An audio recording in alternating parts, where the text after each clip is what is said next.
औपचारिक तौर से कोई बयान तो नहीं आया, ये सिर्फ अखबारों में छपा है कि जो हर 10 साल जनगणना कराया जाता है हमारे देश में, और 2021 में ड्यू था। अभी 3 साल हो गए हैं, 3.5 साल हो गए हैं, विलम्ब हुआ है, देरी हुई है। और इसका एक नतीजा ये हुआ है कि कुल मिलाकर 12 करोड़ भारतवासी जो राष्ट्रीय खाद्य सुरक्षा कानून 2013 प्रधानमंत्री गरीब कल्याण अन्न योजना के तहत उनको जो राशन मिलना था वो मिल नहीं रहा है।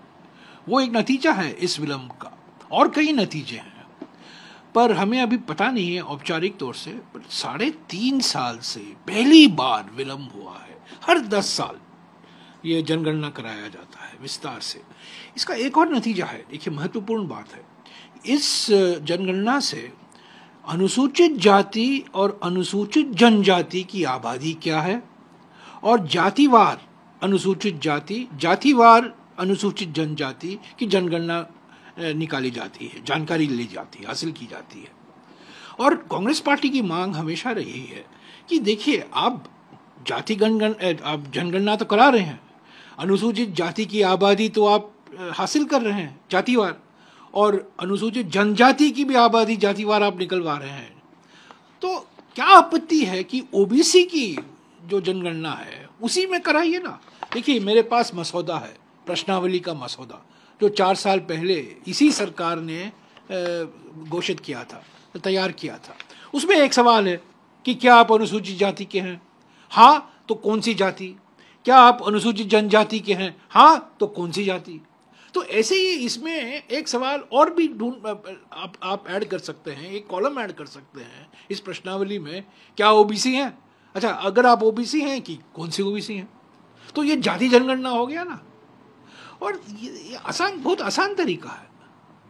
और ये हमारे संविधान के अनुसार, हमारे संविधान में आप देखेंगे 7वीं सूची है।